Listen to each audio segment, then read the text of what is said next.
Hello, everybody. Welcome to day 6 of Tips for Successful Living. Welcome to day 6 of Tips for Successful Living. Have you ever tried to talk to someone and after approaching them, looking at their face and their body movement, you said to yourself, never mind, I'll talk to somebody else or I'll check back later? Because the person appeared to be not approachable.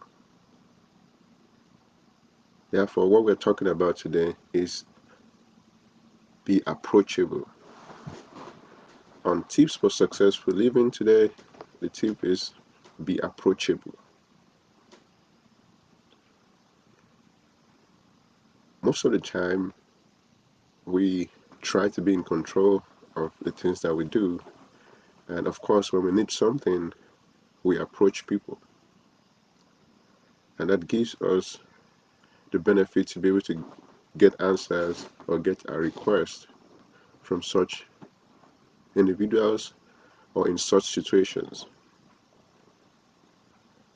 That's just half of the situation. The other half is people deciding by themselves to try to talk to us to see if they can initiate the interaction.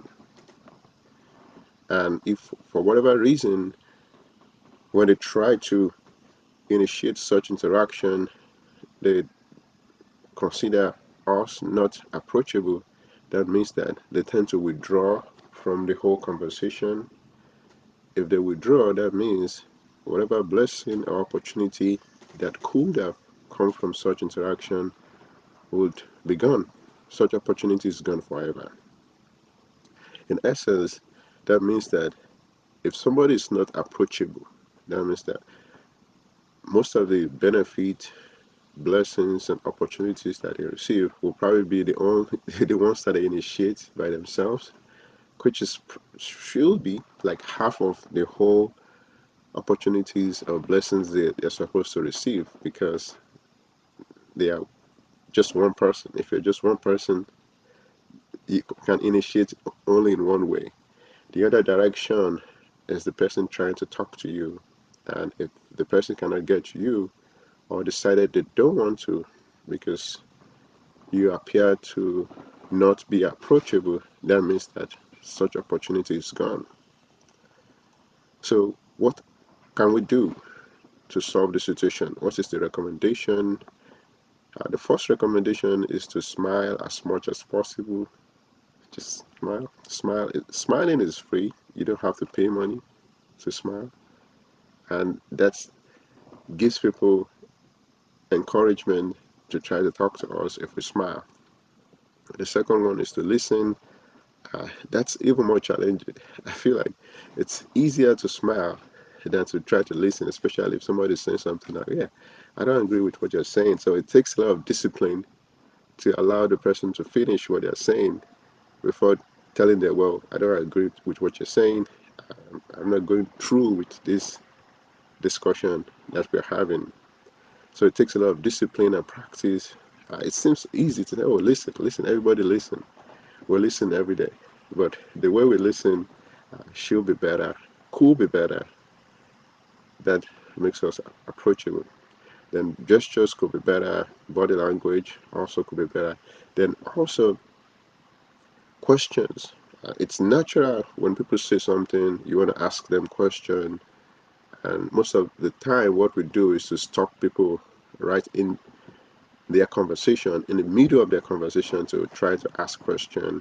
Even in presentation, as scientists, when we give one, I've gone to presentations whereby someone is doing their best to present data, and the audience usually they really want to stop the presenter at that point and just clarify this, and it could throw the presenter off. That's why if you observe in most presentations, they make it clear at the beginning, right? This presentation is gonna go.